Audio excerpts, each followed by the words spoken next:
जय हिंद बच्चों।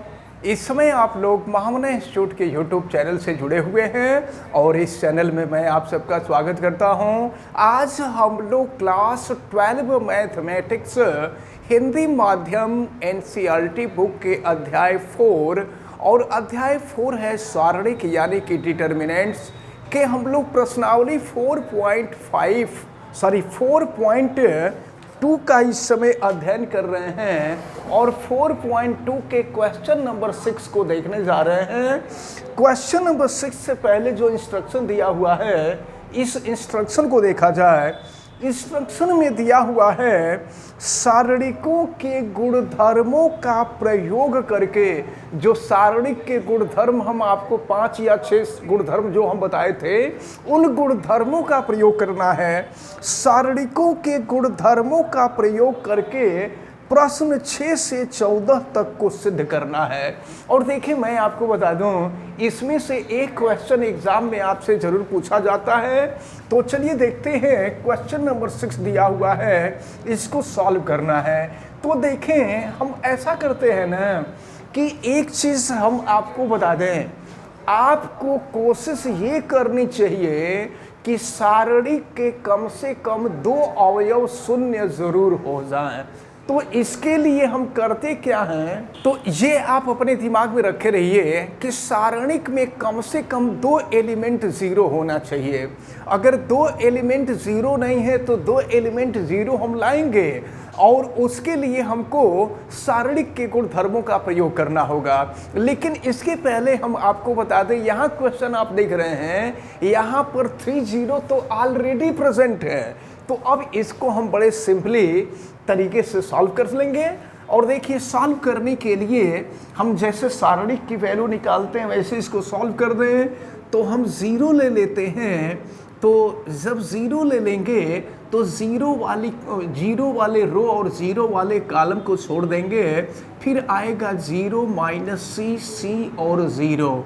इसके बाद हम बीच वाले एलिमेंट को लेंगे। तो अब हम जो है इसके कॉलम और इसके रो को छोड़ देंगे। तो -a -c b और 0 बचेगा। और इसके बाद फिर हम आगे बढ़ते हैं -b पर। तो फिर -b वाले कॉलम और -b वाले रो को हम छोड़ देंगे। तो फिर ये बचेगा -a 0 b और फिर c बचेगा। अब हम इसको सॉल्व करते हैं। तो सॉल्व करने के लिए देखिए एक चीज़ तो बता दें, चलिए ये 0 है, 0 × 0 हो जाएगा 0 और फिर माइनस, तो माइनस प्लस हो जाएगा ये c² और प्लस a। जब मिडिल का हम क्रिया करते हैं तो इसकी उल्टी क्रिया करती है, ये हम आपको पहले भी बता चुके हैं। तो b का -c में मल्टीप्लाई करेंगे तो ये हो जाएगा -bc और इसके बाद माइनस करके -a का 0 में मल्टीप्लाई करेंगे 0 हो जाएगा। फिर -a होगा और यहाँ पर -a का c में मल्टीप्लाई करेंगे -ac हो जाएगा। फिर b का 0 में मल्टीप्लाई करेंगे 0 हो जाएगा। एक बात तो पहले से ही क्लियर है कि ये 0 है तो ये पहली वाली वैल्यू 0 हो जाएगी। तो 0 और यहाँ देखें आप ज़रा, अगर a में -bc का मल्टीप्लाई कर देंगे तो -abc हो जाएगा। और फिर यहाँ देखें तो अब जो है यहाँ b है, देखिए यहाँ b है, फिर माइनस में माइनस का मल्टीप्लाई कर देंगे प्लस हो जाएगा और b का ac में मल्टीप्लाई करेंगे abc हो जाएगा। तो फिर abc से abc कैंसिल हो जाएगा। और इस प्रकार ये जो क्वेश्चन नंबर 6 है, ये क्वेश्चन नंबर 6 आपका सॉल्व होता है। अब हम लोग क्वेश्चन नंबर 7 को सॉल्व करते हैं। और देखें क्वेश्चन नंबर 7 में अब हमको ये लेफ्ट सॉल्व करके राइट लाना है। तो चलिए देखिए, LHS हम सॉल्व करते हैं। ज़रा आप ध्यान से देखें, ये जो फर्स्ट रो है, फर्स्ट रो में से हम a कॉमन ले लेते हैं। इसके बाद ये जो सेकंड रो है इसमें से b कॉमन ले लेते हैं। फिर ये जो थर्ड रो है, थर्ड रो में से हम c कॉमन ले लेते हैं। अब इसके बाद देखिए कॉमन ले लिए तो क्या मिला, हमने आपको बताया था कि किसी रो या किसी भी कॉलम में अगर कोई एलिमेंट सब में प्रेजेंट हो तो उसको हम कॉमन लेकर के बाहर निकाल सकते हैं। तो अब देखें इसमें से a निकला है तो माइनस a हो गया, b हो गया, c हो गया, और फिर यहाँ पर इसमें दूसरे वाले में से b निकला हुआ है तो a माइनस b और फिर c हो जाएगा, और फिर तीसरे वाले में से c निकला है तो a और फिर ये हो गया b और फिर ये हो गया माइनस c। इसको और हम आगे सॉल्व करते हैं। अब देखिए ये पहला कॉलम, ये दूसरा कॉलम, ये तीसरा कॉलम, तो पहले कॉलम में से a कॉमन मिल जाएगा, दूसरे कॉलम में से b कॉमन मिल जाएगा, तीसरे कॉलम में से c कॉमन मिल जाएगा। तो a तो पहले से था, एक और a आ जाएगा तो a स्क्वायर हो जाएगा। इसी तरह से b पहले से था, दूसरे कॉलम में से b निकाल लेंगे, b स्क्वायर हो जाएगा।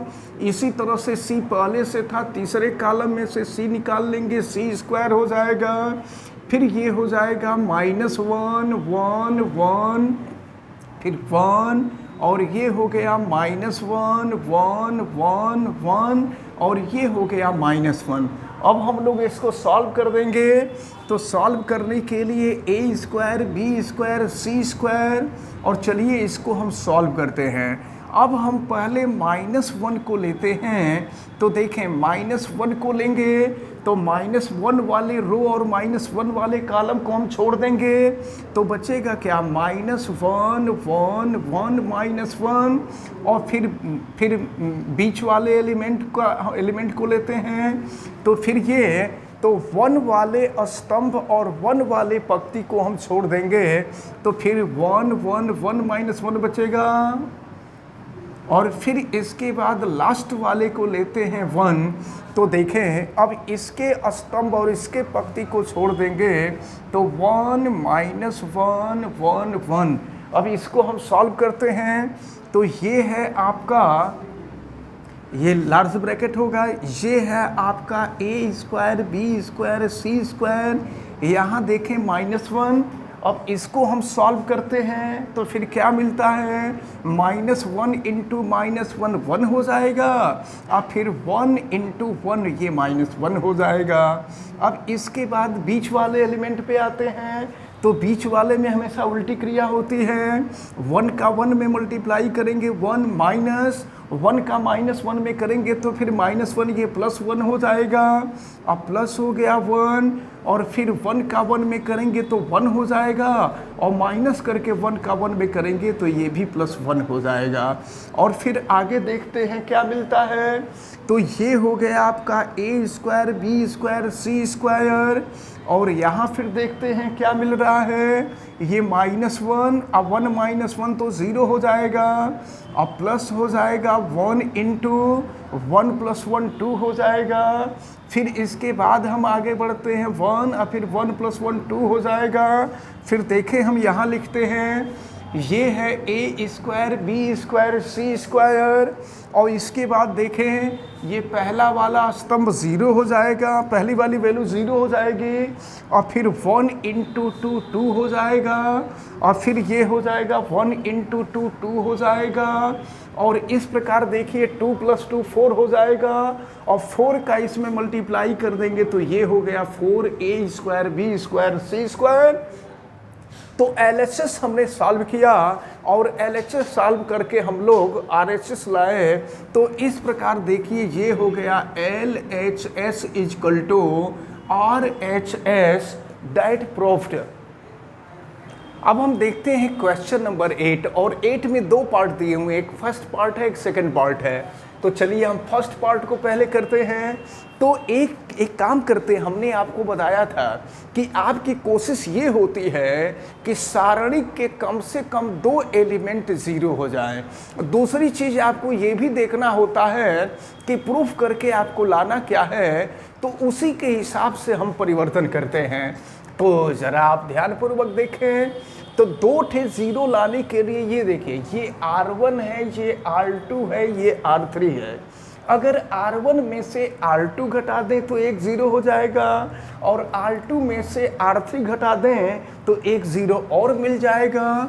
तो हम यहाँ पर LHS सॉल्व करने जा रहे हैं और फिर यहाँ देखें, यहाँ लिख देंगे R1 tense to R1 minus R2, यानी R1 में से हम R2 को घटाएंगे और घटाने के बाद जो आएगा उसको हम R1 के जगह पे लिख देंगे।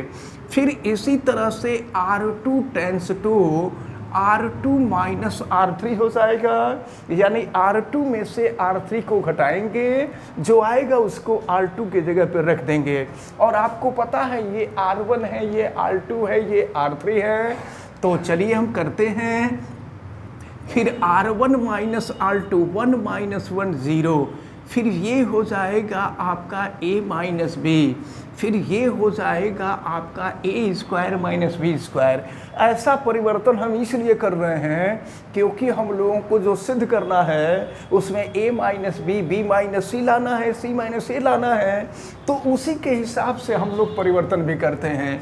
फिर 1 माइनस 1 करेंगे 0 हो जाएगा, ये b माइनस सी हो जाएगा, और ये हो गया बी स्क्वायर माइनस सी स्क्वायर 1c स्क्वायर। अब हम यहाँ से नेक्स्ट स्टेप पे आते हैं, देखते हैं क्या मिलता है।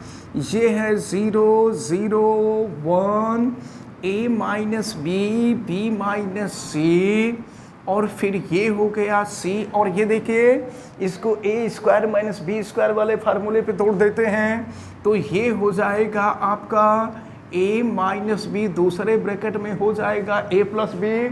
उसी तरह से b स्क्वायर माइनस सी स्क्वायर को तोड़ देंगे एक ब्रैकेट में b माइनस सी, फिर हो जाएगा b प्लस सी, और ये हो गया c स्क्वायर। अब देखिए आप, ये जो फर्स्ट रो है, फर्स्ट रो में a माइनस बी कॉमन है, a माइनस बी यहाँ भी है, a माइनस बी यहाँ भी है, और जीरो के साथ भी हम लिख सकते हैं 0 इंटू ए माइनस बी, तो इसका कोई अलग से मतलब होता नहीं है।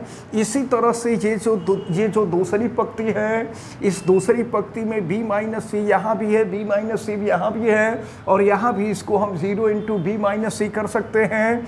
तो चलिए पहले पंक्ति में से हम निकाल लिए a माइनस बी, और दूसरी पंक्ति में से हम निकाल लिए b माइनस सी, और फिर देखते हैं क्या मिल रहा है। तो ये हो गया 0 1, और फिर ये हो गया a प्लस बी, फिर ये हो गया 0 1, और ये हो गया b प्लस सी, और फिर ये हो गया 1c और c स्क्वायर। सॉल्व करते समय आपको ये भी देखना चाहिए कि जो चीज़ हमको सिद्ध करके लाना है वो चीज़ मिल रहा है कि नहीं मिल रहा है। तो देखें a माइनस बी माइनस सी, दो तो एलिमेंट मिल गए, अब तीसरा एलिमेंट हम लोगों को लाना शेष रह गया है। तो अब हम एक काम करें कि बिल्कुल साधारण तरीके से अब इसको सॉल्व कर दिया जाए, इसका विस्तार कर दिया जाए। तो चलिए हम इधर कर रहे हैं, ये है a माइनस बी और b माइनस सी। फिर देखें इसकी प्रक्रिया, तो यहाँ पे हम 0 लेंगे, तो ये हो जाएगा 0, और फिर 0 वाले पंक्ति और 0 वाले स्तंभ को छोड़ देंगे, तो 1b प्लस सी, देखिए 1b प्लस सी, और ये हो जाएगा c स्क्वायर। अब इसके बाद बीच वाले पद को हम लेते हैं 1, तो जब बीच वाले पद को लेंगे तो फिर देखिए क्या मिलेगा। ये 1 वाला स्तंभ और 1 वाली पंक्ति को छोड़ देंगे, तो 0b प्लस सी 1c स्क्वायर, ये हो गया 0b प्लस सी 1c स्क्वायर हो गया। और इसके बाद फिर लास्ट वाले को अगर हम लेते हैं तो ये है c स्क्वायर, और फिर देखिए क्या मिलेगा, सॉरी लास्ट वाले को ले रहे हैं ना, तो लास्ट में जो है हम यहाँ लिख देते हैं a प्लस बी है, और फिर a प्लस बी वाले स्तंभ और पंक्ति को छोड़ देंगे, तो फिर 0 1 1c बचेगा, ये हो गया 0 1 1c। अब हम लोग इसको सॉल्व कर लेंगे, तो अब देखिए क्या मिल रहा है, ये हो गया a माइनस बी, ये हो गया b माइनस सी, और अगर हम इस पे आएँ तो 0 से गुणा है तो ये तो 0 हो जाएगा। अब फिर हम आते हैं बीच वाले में, और आपको पता है कि बीच वाले में उल्टी क्रिया होती है, तो 1 का हम b प्लस सी में गुणा कर देंगे तो b प्लस सी हो जाएगा, और फिर -0 का सी स्क्वायर में गुणा कर देंगे तो 0 हो गया। अब इसके बाद ये जो तीसरा स्टेप a प्लस बी है, अब इसको हम देखते हैं। तो फिर देखें क्या होगा, यहाँ 0 का c में मल्टीप्लाई करेंगे तो 0 हो जाएगा, और 1 का 1 में करेंगे तो -1 हो जाएगा।